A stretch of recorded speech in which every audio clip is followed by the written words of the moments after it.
O Minha Casa Minha Vida está de volta. Se você quer entender um pouquinho, fica com a gente no Agenda Econômica de número 19 da semana, no dia 17 de julho.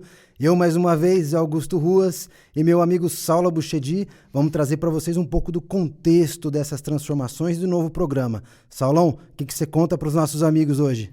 Salve, salve, Zeca. Salve, salve todos e todas.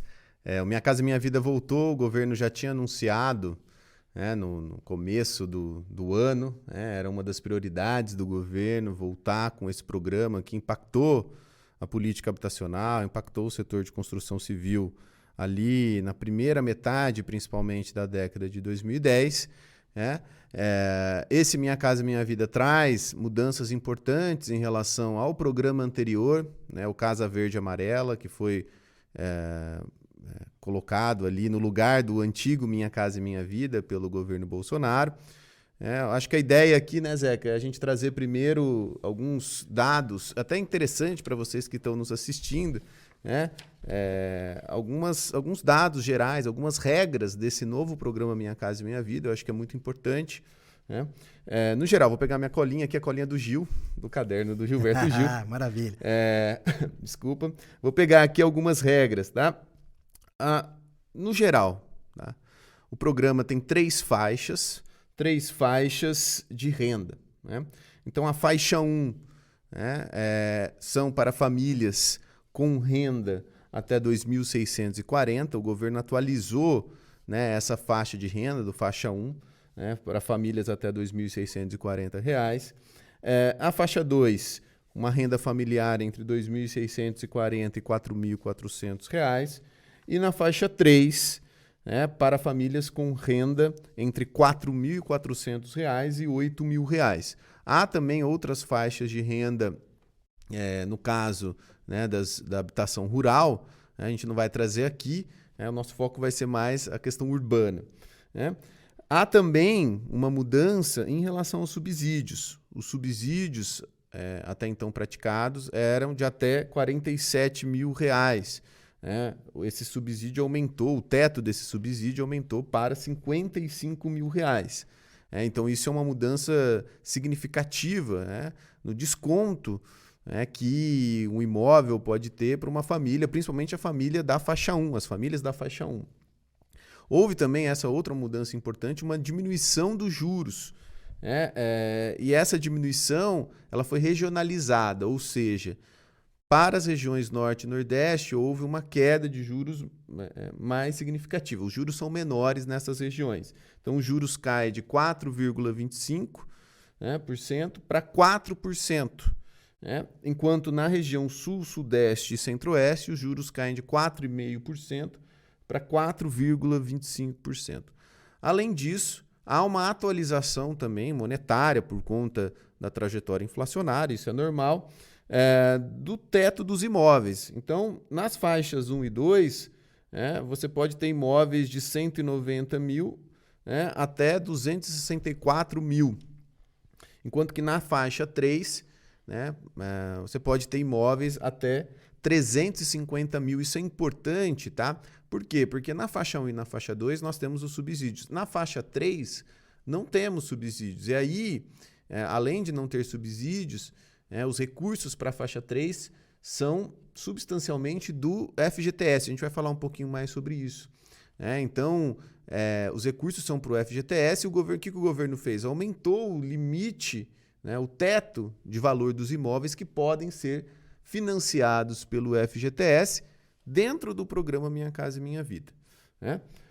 Bom, qual é a expectativa do governo? A expectativa do governo é que, ao longo desses 4 anos, até o final de 2026, 2 milhões, né, de imóveis, de casas, apartamentos, sejam contratadas no âmbito do programa Minha Casa e Minha Vida. É um crescimento, o Zeca vai falar um pouquinho mais tarde, mas é um crescimento em relação ao governo anterior.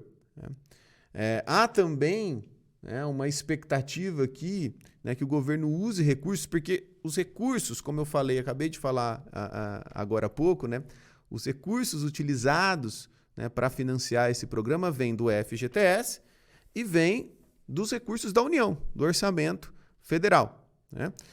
o governo espera ali, está ali no planejamento, né? Ele separou um volume de recursos em torno de 10 bilhões de reais para lidar com os subsídios, né? Principalmente aqui da faixa 1, do Minha Casa e Minha Vida, né? Além dos recursos do FGTS, é um outro valor separado, né? Então esse é o quadro, Zeca, do Minha Casa e Minha Vida. Até interessante para quem tem interesse em entrar nesse programa, comprar um imóvel dentro desse novo programa, novo Minha Casa e Minha Vida. Então, basicamente, esse é o panorama. Esse é o framework, né? A estrutura do modelo, do programa, que eu acho que de fato tem coisas interessantes, né? Quando a gente olha para os dados, e você trouxe muito bem aqui a apresentação de como vai funcionar o programa, né? A gente tem a sensação de que algumas mudanças são marginais. Você já mexeu num dado aqui, caiu um pouquinho a taxa de juros, aumenta um pouco a faixa ali, aumenta o subsídio aqui. Quando você vai olhar de fato, você tem um redirecionamento importante, né? Eu acho que essa que é a primeira leitura que eu acho que é importante para quem nos acompanha ficar ciente, né? O que o governo está trazendo aqui nesse momento é claramente um redirecionamento do programa em direção ao que a gente está chamando aqui de faixa 1, né? Que é a faixa mais popular, né? Quando a gente olha os dados, aqui eu peguei os dados da Associação Brasileira de Incorporadoras, né? A Abrainc, e vai mostrando o que foi acontecendo com as unidades concedidas, né, no Casa Verde e Amarela, desde 2019, né, os valores médios. Então, o que vai acontecendo, né? A primeira coisa é, em 2019 e 2020, os valores foram maiores do que em 2021 e 2022, que são anos em que a construção melhora, né? É interessante isso, porque, de fato, a construção, né, se a gente olhar o PIB da construção civil em 21 e 22, eles vieram positivos, né? Mas o número de concessões do Casa Verde e Amarela caem. Outra coisa que acontece dentro do programa é o valor médio desses imóveis. Quando a gente olha em 2022, né, o crescimento do valor médio foi de 10,94%. Assim como a renda média das pessoas que estavam pegando foi de 12,74%. Mas a taxa de juros caindo. Então, qual que é o sinal que em 2022 fica muito claro, né? O Casa Verde e Amarela acabou redirecionando cada vez menos para os mais pobres em direção aos, vou chamar meio pobres, né? Obviamente o Casa Verde e Amarela não é para rico, nem para classe média, né? Mas os muito pobres vão ficando afastados do programa. Tem várias razões essas, né? Certamente as questões de renda, né? E a própria as condições de endividamento, né? Que a gente já discutiu em outros programas, vão aparecer. Mas o que fica claro é isso. E o governo tenta corrigir essa trajetória, né? Então eu acho que o Minha Casa Minha Vida, nesse momento, Minha Casa Minha Vida 2023, né, tem essa função, trazer basicamente a casa para os mais pobres novamente, né?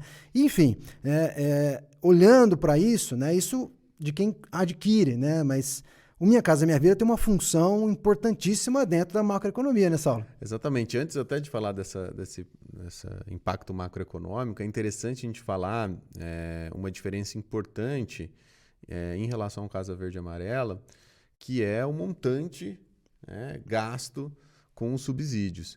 Por mais que o governo Bolsonaro tenha mantido os subsídios de 47 mil até 47 mil, era muito difícil conseguir. Por quê? Porque o volume destinado para o Casa Verde e Amarela na época era muito mais baixo, né? Chegou a ser 1 bilhão a dotação de recursos. Hoje a gente fala de 10 bilhões, 10 vezes mais. Então, essa diferença é substancial, principalmente para as construtoras, que a gente vai falar logo em seguida, porque o governo ele dá uma certa garantia para as construtoras, né? A chamada demanda efetiva que a gente fala para os alunos e alunas, ou seja, ele dá uma expectativa, dá um horizonte para as construtoras. Olha, a gente vai disponibilizar aqui, né, um volume de recurso expressivo para uma faixa de renda, então vocês podem apostar nas construções para as famílias de baixa renda que vai ter demanda, né? Então, é claro que o governo ele não está garantindo a demanda, né, mas, de alguma maneira, ele está melhorando as perspectivas das construtoras, né, ao longo desse período. Eu acho que você tem toda a razão, né? Porque, no fundo, para quem está acompanhando a gente, é importante entender isso também, né? Porque o subsídio é aquilo que garante a entrada imediata, né? Uma parte importante desse subsídio é o valor da entrada e que garante que as parcelas sejam um pouco menores também. Então, na prática, uma parcela importante da população vai fazer a troca do que ele paga de aluguel hoje para a troca de uma parcela, né? E com um subsídio um pouco maior, o salto nessa transformação pode ser pequeno e isso viabiliza. Obviamente, quem pode trocar o aluguel por a construção de um patrimônio, de uma riqueza, né, num apartamento, num imóvel, né, certamente o fará, né? Então, eu acho que esse é um grande impulso para essa faixa número 1. E eu acho que também a gente precisa avaliar como vai acontecer, mas esse salto que você mencionou também da faixa 3, né, para 350 mil, talvez traga para dentro uma parcela importante que estava fora, né? Por quê? Porque, no fundo, o juro do fundo de garantia que financia, né, esse financiamento aqui, né, ele é muito menor. Muito né? menor. O juro da SBPE está na casa de 10%. E nós estamos falando aqui de 4%. Né? Então, obviamente, é uma outra condição muito favorável. Exato. O SBPE, na verdade, que estava financiando muito ao longo dos últimos anos, conforme a taxa de juros subiu, começou a ficar menos acessível. Exato. Né? E o governo Bolsonaro, o Casa Verde e Amarela, na verdade, né, implementado pelo governo Bolsonaro, acabou acompanhando uma tendência do setor de construção civil de 2019 até 2022, que foi uma tendência mais concentrada nas famílias, né, de renda média, renda alta, elevada,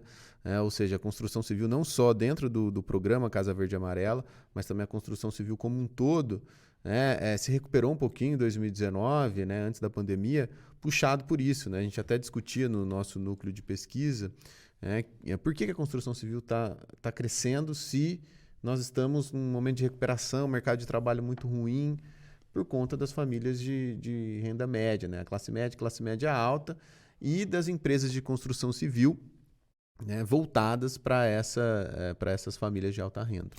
Essas faixas de renda melhoraram, né, em 2017, 2018, então entram em 2019 com poder aquisitivo melhor.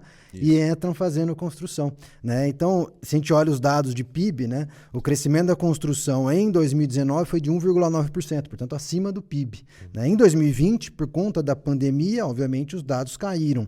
Eles se recuperam no segundo semestre, mas 2020 é um ano de queda.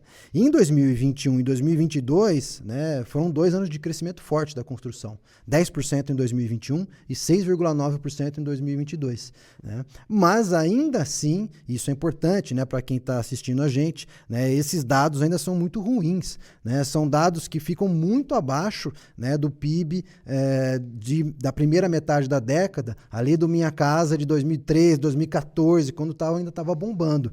Né? A mostra disso fica na proporção em relação ao PIB. Né? Quando a gente olha basicamente a proporção em relação ao PIB, em 2022 ela foi 3,2% do PIB a construção. Em 2012, 2013, ela estava na casa de 6,5%, 6,4%, ou seja, o dobro da participação. Ou seja, naquele momento, a construção cumpriu um papel decisivo para alavancar o crescimento do PIB, crescendo sempre acima do PIB. Agora, mesmo crescendo aqui de maneira mais intensa, né, a participação ainda fica modesta e não consegue avançar. Exatamente. Né? Na primeira metade de 2010, né, os dados que você trouxe aqui são importantíssimos.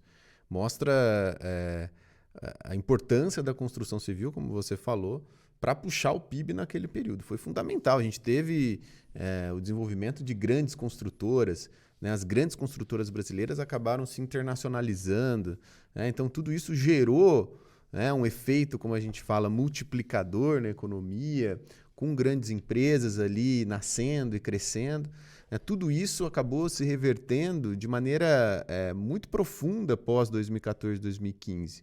Né? Houve aí, a gente já iniciou o nosso bloco 2, né, da discussão dos impactos macroeconômicos. Né? Houve uma mudança de composição das construtoras muito forte ali pós 2015, com destruição, né, falências, um impacto muito forte sobre as construtoras, principalmente as construtoras de baixa renda, né, construtoras também ligadas a obras de infraestrutura, que depois a gente vai falar.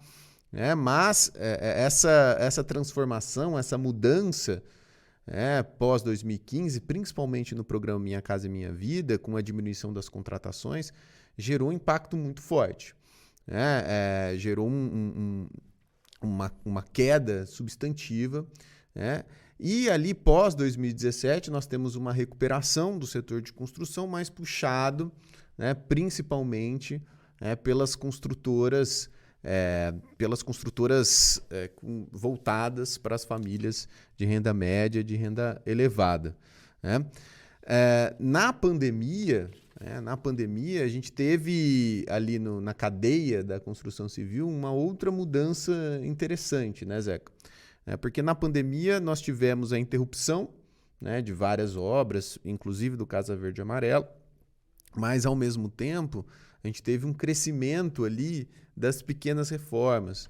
Isso gerou um boom no custo de material de construção, no custo da construção, e de certa forma impactou a rentabilidade. A rentabilidade das construtoras já vinham sendo afetadas ali pós 2015, obviamente, e isso também foi um tema sensível ali na pandemia, a partir de 2020, com o aumento do custo, e uma certa estagnação quando a gente olha para os preços, ali em 2020, juros mais baixos, mas mesmo com juros mais baixos, os preços não vêm acompanhando por conta dos efeitos da pandemia. Essa rentabilidade das construtoras passa a mudar, aos poucos, a partir de 2021, com a volta ali da pandemia, o pós-pandemia, as construtoras se recuperando, ainda no Casa Verde e Amarela, mas a construção se recuperando, e o custo de material de construção ali em 2021 começa a cair. Então, quando a gente tem o início da recuperação da construção civil, a construção civil vem forte em 2021 e 2022, ao mesmo tempo o custo começa a cair, a rentabilidade começa a melhorar. Isso acabou também, é um fator que acabou contribuindo para essa retomada da construção civil em 2021. Mas só para fechar aqui minha fala, o que a gente observa então? A partir de 2015, a gente observa um comportamento muito errático. 2015 e 2016 foi um desastre para a construção civil. 2017 há uma recuperação... Ainda é ruim, mas recupera no segundo, uma bicadinha no segundo. A partir de 2017 há uma recuperação bem errática, focado mais na classe média alta. Na pandemia, a gente tem essa mudança de composição na cadeia, com o boom dos materiais de construção. Então, quem tem casa de material de construção vendeu muito nesse período. E agora, nessa nova trajetória da construção civil, a gente tem uma retomada das construtoras com uma melhora da rentabilidade. A tendência agora, a partir de 2022, a gente está olhando para as construtoras, a tendência é que agora seja o momento para as construtoras voltadas para baixa renda. Então, as construtoras aqui voltadas para a faixa 1, voltadas para a faixa 2, podem ter um impulso com esse novo Minha Casa Minha Vida. Eu acho que você trouxe alguns elementos importantes desse ciclo econômico que a gente consegue entender bem como é que funciona um pouco da dinâmica do setor. A gente olha para a cadeia, quando a gente olha para esse segmento, um dos elementos fundamentais do pós-pandemia é o juro, Saulo? O juro que sai logo depois da pandemia, quando vem a Selic, vem a 2, as condições de financiamento no setor ficam espetaculares. Eu lembro de ter olhado dados naquele momento e visto essa comparação é sempre uma comparação importante de se fazer, Olhar o aluguel que você paga com o que seria uma parcela num apartamento. Então, quando você olha essas condições, você vê que o juro baixo favorece muito a aquisição, o financiamento e a construção. Isso foi um dos efeitos fundamentais da pandemia. E, de novo, você mencionou aqui a coisa do material de construção, casas de material de construção. Quando a gente olha para o varejo, a gente trouxe esses dados aqui na nossa análise de varejo há algumas semanas.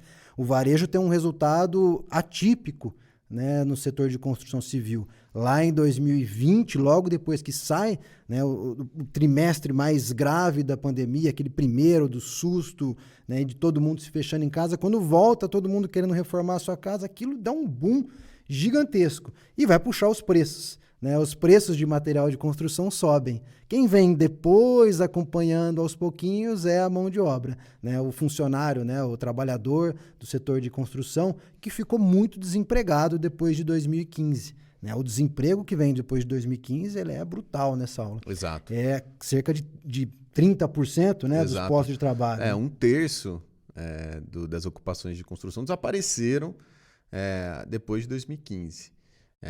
Como o nosso foco aqui, depois o Zeca vai até comentar um pouquinho da construção ligada ao PAC, as obras de infraestrutura, né? O nosso foco aqui é o Minha Casa Minha Vida. Muito dessa diminuição das ocupações está relacionada, né, à construção ligada à habitação, né, ao programa Minha Casa Minha Vida e à diminuição das contratações no âmbito desse programa, porque houve uma queda do volume de recursos destinados, além da crise econômica de maneira geral. Né?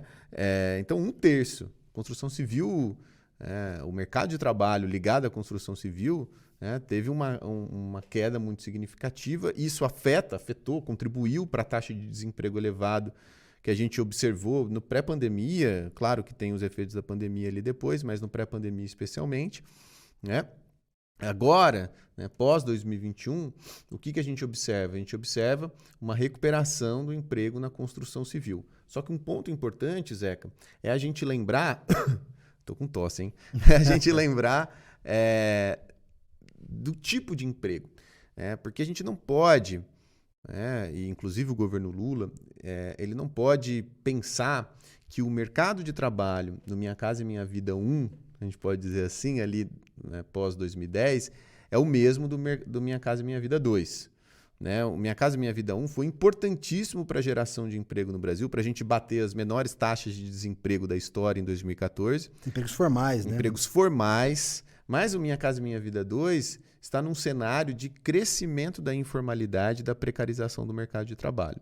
É sempre bom lembrar que a informalidade da construção civil está crescendo, a pejotização dentro da construção civil está crescendo, então muitos MEIs que são pedreiros, mestres de obras, que são contratados. Então, é interessante aqui a gente observar o seguinte, né? Claro que vai haver uma recuperação dessas ocupações, desse 1/3 perdido, vai haver, a perspectiva é essa, né? Então, vai haver essa recuperação. Os dados do setor, só para o pessoal acompanhar, sim, pode falar. São 300 mil empregos gerados ao longo dos próximos anos, o que é bastante. A estimativa é de 2.700.000 hoje, então é um crescimento importante. É um crescimento importante. Isso empregos diretos, imagina, né, os empregos indiretos gerados aqui pelo setor. Só que qual o tipo de emprego? Isso é importante por quê? Para a gente olhar para a renda. Então, o que eu estou falando aqui? O mestre de obra que ganhava, né, de maneira formal, né, com carteira assinada, ali em 2013, vai ganhar o mesmo, claro, descontando os efeitos inflacionários, né, falando só do poder de compra. Então, todas as consequências, né, da pejotização e da informalidade, qual vai ser essa consequência? Né? Então, com o aumento da informalidade, o potencial de crescimento proporcionado pelo setor pode cair. Então, esse é um ponto importante. O governo tem que ter ciência disso. Outra questão também, né, que a gente pode, né, debater aqui, que é a questão da especulação imobiliária, né, como que isso pode também impactar o Minha Casa Minha Vida.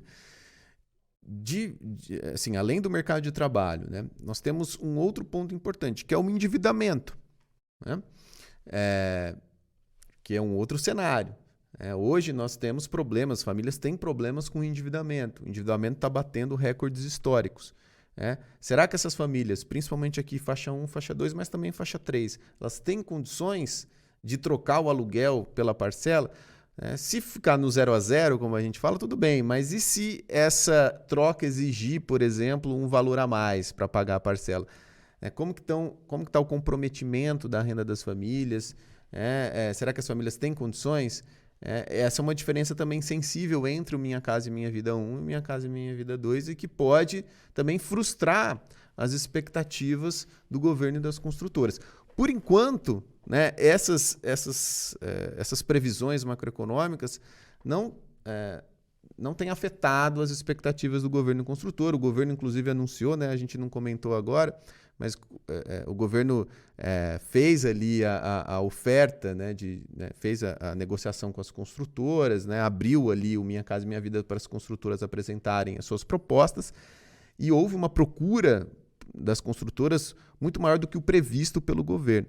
Então, por enquanto, esses impactos, possíveis impactos macroeconômicos negativos, não têm preocupado ou afetado ali os planos das construtoras de maneira significativa. Eu concordo contigo e acrescentaria até a questão do FGTS, né, que a gente comentou um pouco antes também, né? Nos últimos anos foi muito utilizado o recurso do saque do FGTS, né, com saque aniversário e outras medidas que basicamente os governos utilizaram desde o governo Temer, sacar esse fundo que fica ali parado e que é utilizado, sempre foi utilizado historicamente como um instrumento de financiamento da construção ou da aquisição de imóveis. As pessoas sacavam isso para fazer uma troca, basicamente uma troca de riqueza, né? Você tinha uma riqueza ali acumulada, vamos dizer assim, numa poupança e que você transferia para um imóvel.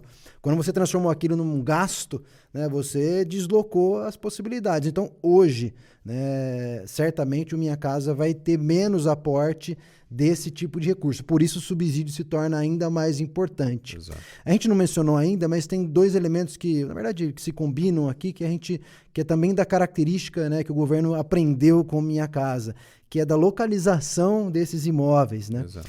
Uma das coisas que o governo fez e que me parece muito interessante é exigir que essas construtoras que você mencionou agora há pouco, que já fizeram as suas propostas iniciais, né, levassem os terrenos para mais perto do centro das cidades ou de infraestruturas urbanas mais estabelecidas. Né? Uma das experiências ruins do Minha Casa Minha Vida foi de fazer empreendimentos muito grandes, com muitas casas, muitos apartamentos, muitas torres, e isso obrigava a ter um terreno muito grande, as construtoras iam buscar esses terrenos em lugares mais baratos e muito distantes.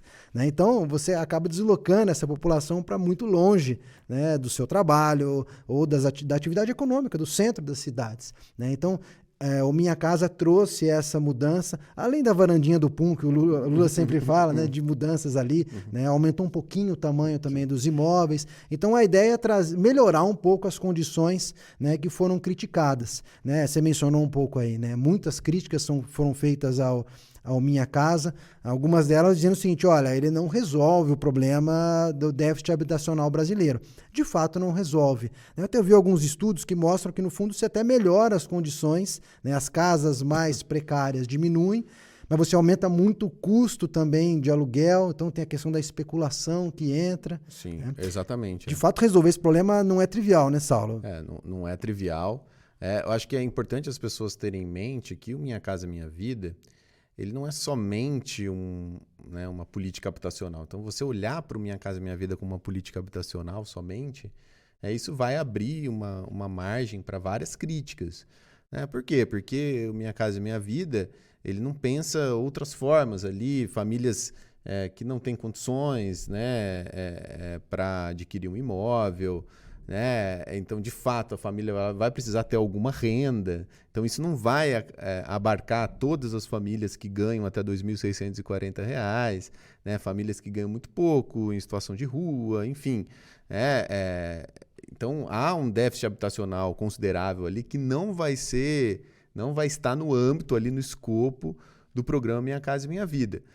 Além disso, né, também o programa Minha Casa Minha Vida, ele não vai endereçar, isso pode ser uma crítica, né, questões importantes, como, por exemplo, né, a desapropriação dos imóveis com dívida ativa do IPTU acima do valor do imóvel, por exemplo. Então, muita gente sugeriu incluir isso, né? Como você busca os terrenos, né? Na verdade, ao invés de você ter um banco de terrenos, você pode também incluir esses imóveis e, ao invés de você construir, né, você vai fazer uma reforma, né, um retrofit, como a gente fala, né, você vai reformar o imóvel com a ajuda de construtoras, enfim, né, e um imóvel no centro, por exemplo, o centro de São Paulo, que tem vários imóveis desocupados. Você reforma, desapropria, né, aqueles imóveis que estão com um IPTU atrasado infinito, né, você desapropria, reforma e coloca lá as famílias, muitas famílias que já estão ocupando, né, esses imóveis. Isso é uma coisa interessante que poderia, né,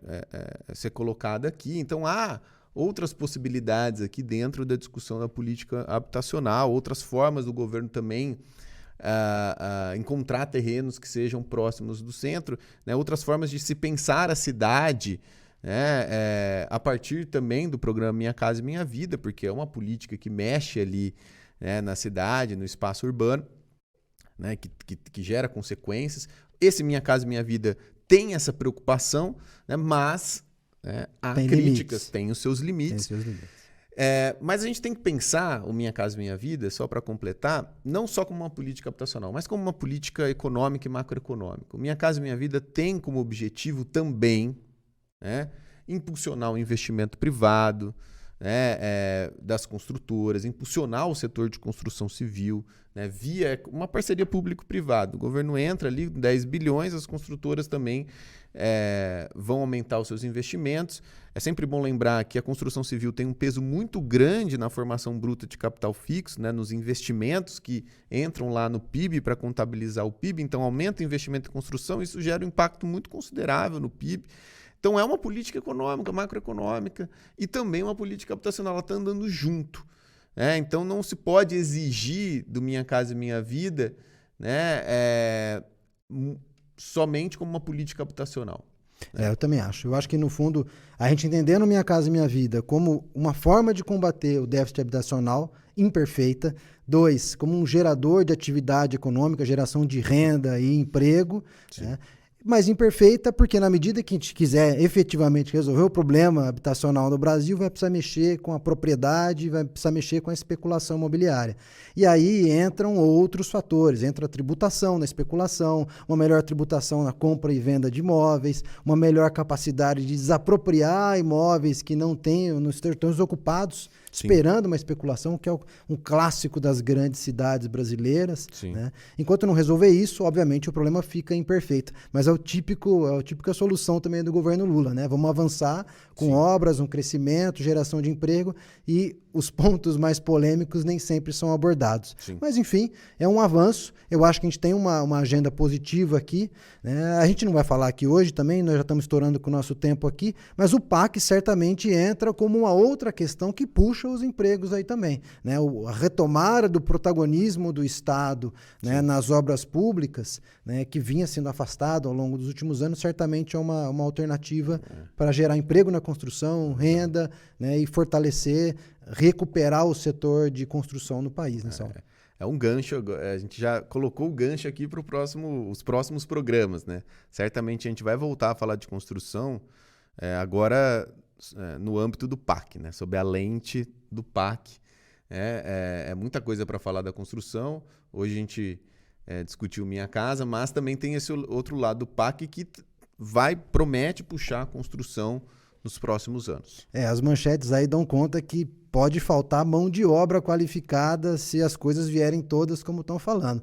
E a gente vai tentar analisar isso depois. Fique com a gente. O Agenda volta na semana que vem, talvez com o PAC, talvez com outro assunto. Vamos ver o que a gente vai trazer. O PAC ainda não foi anunciado, então é melhor esperar um pouquinho.